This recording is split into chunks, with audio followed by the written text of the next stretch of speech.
Yeah, if I play my best game, we're putting up 50 out there. Wow. Wow. Especially if Dak Prescott goes to Buffalo and he performs lights out. So when you do, you have one game, you lose to the Eagles in a tight game, then you come back in a few weeks, you play them and you beat the brakes off of them. So you're seeing this offense continue to evolve. Securing a decisive victory against the Philadelphia Eagles, the Dallas Cowboys improved their season record to 10-3 and achieved their 15th consecutive victory at AT&T Stadium. In the one-sided matchup, the Cowboys dominated the Eagles with a 33-13 win in a game that appeared to be decided from the start.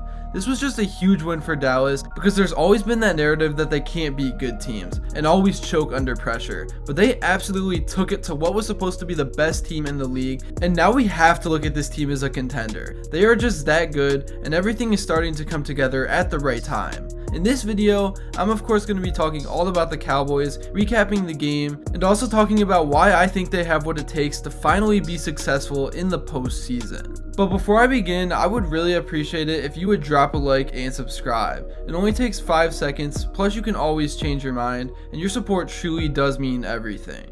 Alright, so as I was saying, after a dominant win over the Philadelphia Eagles, the Dallas Cowboys moved to 10-3 on the year and claimed their 15th win in a row at AT&T Stadium. After all the national media talked about the Cowboys not beating an above 500 team, they just smacked a 10-2 team that was a lot of people's Super Bowl favorites. And a lot of players had great games, so I can't wait to talk about it. But first, for the recap, CeeDee Lamb scored the first touchdown of the game early on in the first quarter off of a 13-yard pass by Dak. Then Dallas made a defensive stand to follow that up and put up 3 more points on the board with a 60-yard field goal by Brandon Aubrey. Philly then responded with a field goal of their own, but after this, it was literally all Dallas, and they basically picked apart the Eagles' defense. Dallas ended the game with 271 yards and 2 touchdowns, and obviously could have put up even more numbers if the score wasn't what it was.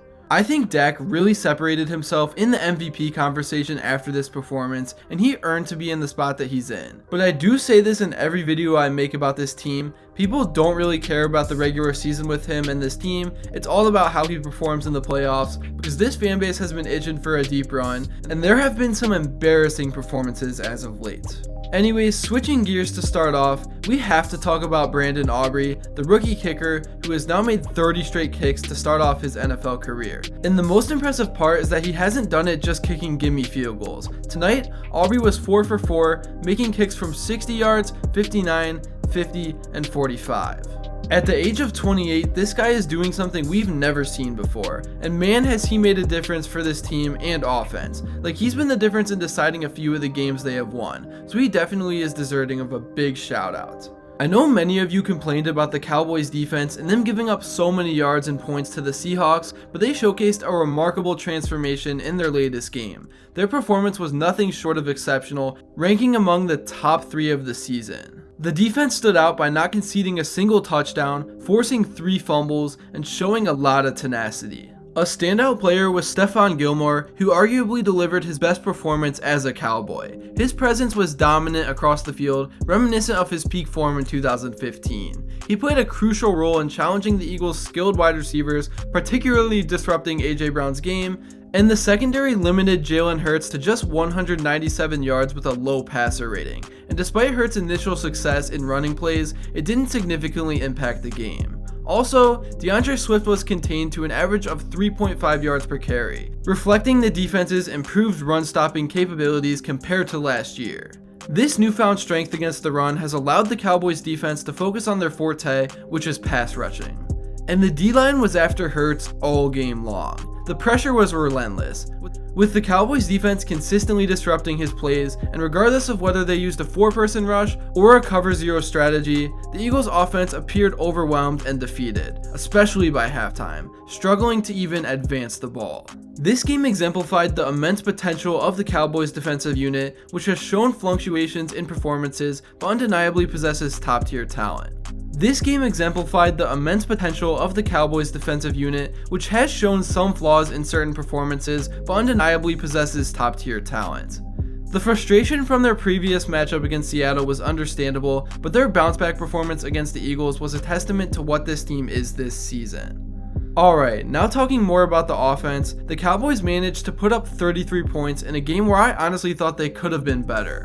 And I am not saying that in a negative way. Like, they hung up 33 points and didn't have their best day, which says a lot about the firepower that they have. Now don't get me wrong, they still played pretty good, and it started with Dak Prescott, who had 271 yards, 2 touchdowns, 0 interceptions, and a passer rating of 99.4. According to Next Gen Stats, Dak threw into a tight window on 30.8% of his passes and had 99 yards on those throws, the most of any quarterback this year on tight window passes.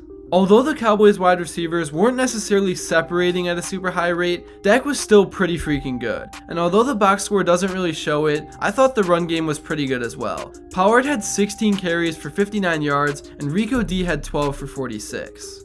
Those carry totals are exactly where they should be for the rest of the year. It felt like a perfectly even split. Pollard and Rico complement each other very, very well, and I really hope that we see more of this down the road. And the number one reason is that it takes the wear and tear off of Pollard, so he's more fresh when he does get carries. And I think Rico is explosive and just as capable of making big plays and helping this offense. Like I said, I really like what the Cowboys offensive coaching staff did tonight with the backfield, and I hope we get to see more of it going forward.